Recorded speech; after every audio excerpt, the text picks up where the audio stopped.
Hello friends, welcome to my YouTube channel Keerthi's vlogs. ఇవాల్టి వీడియోలో new year కి special గా ఎగ్లెస్ వనిలా కేక్ ని ఎలా ప్రిపేర్ చేసుకోవాలో షేర్ చేస్తున్నాను. సింపుల్ డెకరేషన్ తో బిగినర్స్ అయినా చాలా ఈజీగా ప్రిపేర్ చేసుకునే కేక్ రెసిపీ ఇది. వీడియో స్టార్ట్ చేసే ముందు ఒక చిన్న రిక్వెస్ట్ అండి. మీరు నా ఛానల్ ని ఫస్ట్ టైం చూస్తున్నట్లయితే నా ఛానల్ ని సబ్స్క్రైబ్ చేసుకొని పక్కనే ఉన్న బెల్ ఐకాన్ ని క్లిక్ చేసి ఈ వీడియోకి ఒక లైక్ ఇవ్వండి. ఇంకా లేట్ చేయకుండా ప్రాసెస్ ఎలాగో చూద్దాం. ఈ కేక్ ప్రిపరేషన్ కోసం ఒక బౌల్ తీసుకొని అందులో 1 కప్ మిల్క్ ని యాడ్ చేసుకోవాలి. ఈ మిల్క్ రూమ్ టెంపరేచర్ లో ఉన్న మిల్క్ అయి ఉండాలి. మనం కేక్ లో యూజ్ చేసే ప్రతి ఇంగ్రీడియంట్ రూమ్ టెంపరేచర్ లోనే ఉండాలండి. ఇప్పుడు ఈ మిల్క్ లో 1 టీ స్పూన్ వెనిగర్ ని యాడ్ చేసుకొని ఒకసారి మొత్తం చక్కగా కలిపి ఒక 10 మినిట్స్ పాటు పక్కన పెట్టుకోవాలి.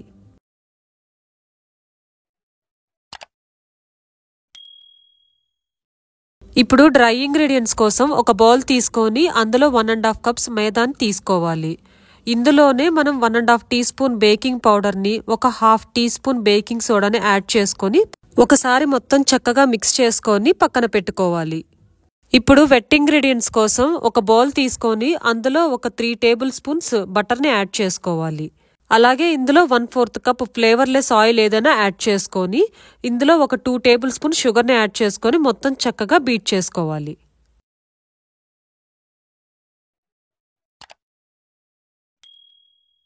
ఇలా షుగర్ మొత్తం కరిగేదాకా బీట్ చేసుకొని ఇందులో 1 టీ స్పూన్ వెనిలా ఎసెన్స్ ని యాడ్ చేసుకొని ఒకసారి మొత్తం చక్కగా మళ్ళీ బీట్ చేసుకోవాలి.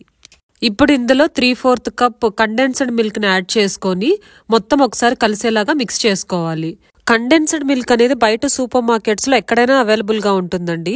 నెస్లే, అమూల్ లాంటి ఏ బ్రాండ్ అయినా మనం యూజ్ చేసుకోవచ్చు. ఒక 10 మినిట్స్ తర్వాత మనం వెనిగర్ మిక్స్ చేసుకున్న మిల్క్ ని మన వెట్ ఇంగ్రీడియంట్స్ లో 2-3 బ్యాచెస్ కింద యాడ్ చేసుకొని మొత్తం ఒకసారి కలిసేలాగా మిక్స్ చేసుకోవాలి. మన ఛానల్లో ఆల్రెడీ కేక్ రెసిపీస్ చాలా ఉన్నాయండి. వాటిని డిస్క్రిప్షన్ బాక్స్ లో లింక్ ఉంచుతాను, తప్పకుండా చెక్ చేయండి. ఇలా మొత్తం చక్కగా మిక్స్ చేసుకున్నాక మనం ముందుగా పక్కన పెట్టుకున్న మైదా మిక్స్ మొత్తాన్ని ఇలా స్ట్రైనర్ తో స్ట్రైన్ చేసుకొని మొత్తం ఒకసారి చక్కగా కలిసేలాగా కలుపుకోవాలి. ఇలా లంప్స్ లేకుండా బ్యాటర్ మొత్తాన్ని చక్కగా మిక్స్ చేసుకున్నాక ఈ బ్యాటర్ మొత్తాన్ని బటర్ పేపర్ తో గ్రీస్ చేసుకున్న బేకింగ్ ట్రేలోకి ట్రాన్స్ఫర్ చేసుకొని 180 డిగ్రీస్ దగ్గర 35 మినిట్స్ పాటు బేక్ చేసుకోవాలి. 35 మినిట్స్ తర్వాత చూస్తే కేక్ అనేది చక్కగా బేక్ అయి ఉంటుంది. కేక్ అనేది చల్లారేలోపు మనం ముందుగా క్రీమ్ ప్రిపరేషన్ చేసుకుందాం. దీనికోసం ఫస్ట్ ఒక బౌల్లో విప్పింగ్ క్రీమ్ ని 1 కప్ తీసుకుంటున్నాను. ఇప్పుడు ఈ విప్పింగ్ క్రీమ్ మొత్తాన్ని చక్కగా స్టిఫ్ పీక్స్ వచ్చే వరకు బీట్ చేసుకోవాలి.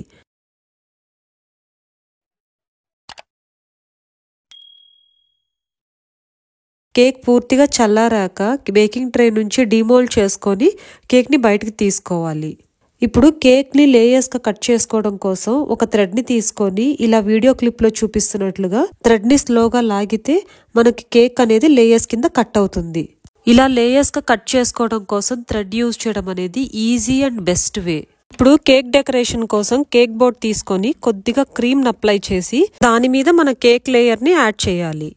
మనం అడుగున క్రీమ్ ని అప్లై చేసి కేక్ ని యాడ్ చేయడం వలన కేక్ డెకరేట్ చేసేటప్పుడు కదలకుండా ఉంటుంది. ఇప్పుడు ఈ కేక్ లేయర్ మీద షుగర్ సిరప్ ని యాడ్ చేసుకోవాలి. షుగర్ సిరప్ కోసం 1 టేబుల్ స్పూన్ షుగర్ ని తీసుకొని అందులో 1/4 కప్ వాటర్ ని యాడ్ చేసుకొని షుగర్ మొత్తం కరిగేదాకా మిక్స్ చేసుకోవాలి.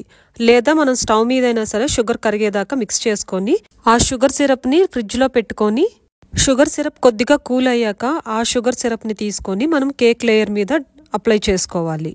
ఇప్పుడు మన కేక్ లేయర్ మీద క్రీమ్ తో ఇంకో లేయర్ లాగా అప్లై చేసుకోవాలి. ఇలా ప్రతి కేక్ లేయర్ కి షుగర్ సిరప్ ని యాడ్ చేసి దాని మీద క్రీమ్ లేయర్ ని అప్లై చేసి డెకరేట్ చేసుకోవాలి. క్రీమ్ తో డెకరేట్ చేసుకునేటప్పుడు మనకు కొద్దిగా టైం ఎక్కువ పడుతుందండి. అంటే క్రీమ్ ని ఫ్లాట్ గా చేయడానికి, ఈవెన్ గా రావడం కోసం కొంచెం టైం తీసుకుంటుంది. మనం ఇంట్లోనే ప్రిపేర్ చేసుకుంటున్న కేక్ కాబట్టి మరీ పర్ఫెక్ట్ గా రాకపోయినా పర్వాలేదు. ఇక్కడ కేక్ అనేది వైట్ గా ప్లెయిన్ గా ఉంది కాబట్టి దీని మీద నేను స్ప్రింక్లర్స్ ని యాడ్ చేసుకుంటున్నాను. నేను కలర్ఫుల్ స్ప్రింక్లర్స్ ని యాడ్ చేసుకుంటున్నానండి. డెకరేషన్ అనేది మీ చాయిస్ అండి. లైక్ మీ క్రియేటివిటీకి తగ్గట్టు ఏ డెకరేషన్ అయినా చేసుకోవచ్చు. అంతేనండి, మన simple new year cake ready. మీరు డెఫినెట్ గా ట్రై చేసి మీకెలా కుదిరిందో నాతో కమెంట్ రూపంలో తెలియజేయండి. అలాగే ఈ వీడియోని లైక్ చేసి మీ ఫ్రెండ్స్ అండ్ ఫ్యామిలీ మెంబర్స్ తో షేర్ చేయండి. నా ఛానల్ కీర్తిస్ వ్లాగ్స్ ని సబ్స్క్రైబ్ చేసుకొని పక్కనే ఉన్న బెల్ ఐకాన్ ని క్లిక్ చేయడం వలన నేను ఫర్దర్ గా పెట్టే వీడియోస్ మిస్ కాకుండా మీకు నోటిఫికేషన్స్ వస్తాయి. మళ్ళీ నెక్స్ట్ వీడియోలో కలుద్దాం.